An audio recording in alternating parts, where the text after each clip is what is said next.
The Gospel of Mark, chapter 11. When they came near to Jerusalem, to Bethsphage and Bethany at the Mount of Olives, he sent 2 of his disciples, and said to them, "Go your way into the village that is opposite you.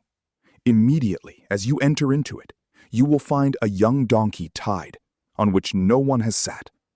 Untie him and bring him. If anyone asks you, 'Why are you doing this?' say, 'The Lord needs him,' and immediately he will send him back here." They went away and found a young donkey tied at the door outside in the open street, and they untied him. Some of those who stood there asked them, "What are you doing, untying the young donkey?" They said to them just as Jesus had said, and they let them go.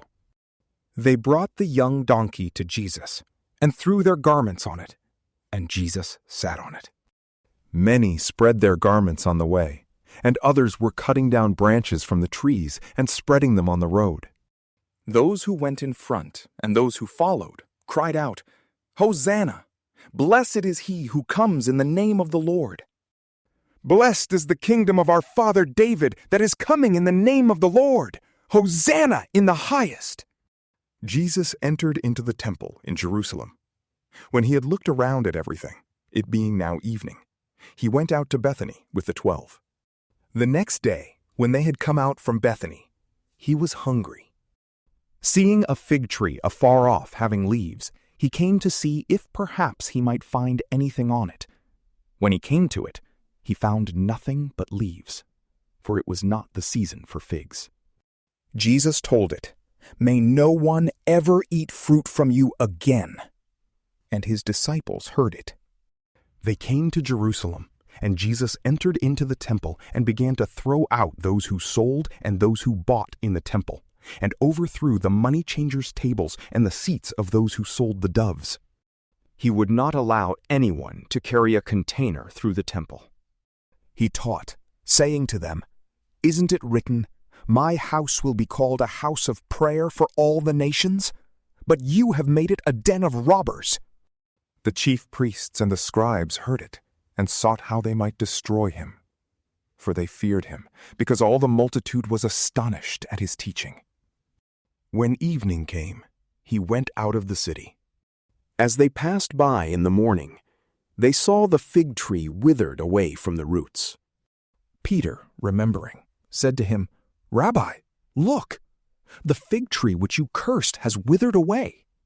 Jesus answered them, "Have faith in God.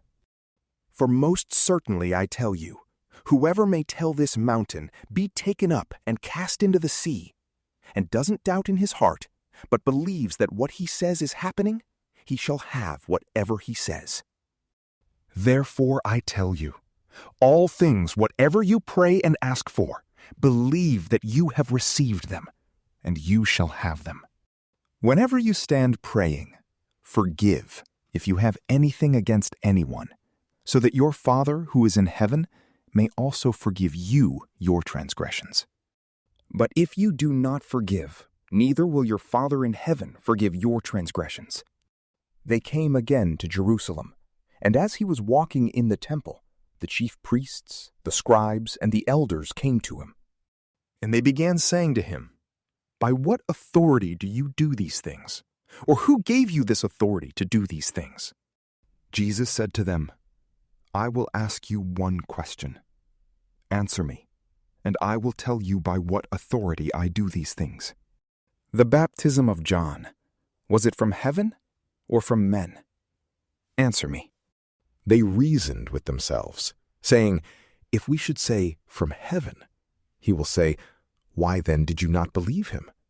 But if we should say, 'From the people,' for they were afraid of the people, for all thought John was really a prophet. So they answered Jesus, 'We do not know.'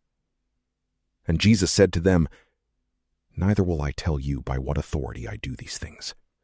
If we should say, 'From men,' they feared the people, for all held John to really be a prophet." They answered Jesus, "We don't know." Jesus said to them, "Neither will I tell you by what authority I do these things. From PrayLamp, peace be with you.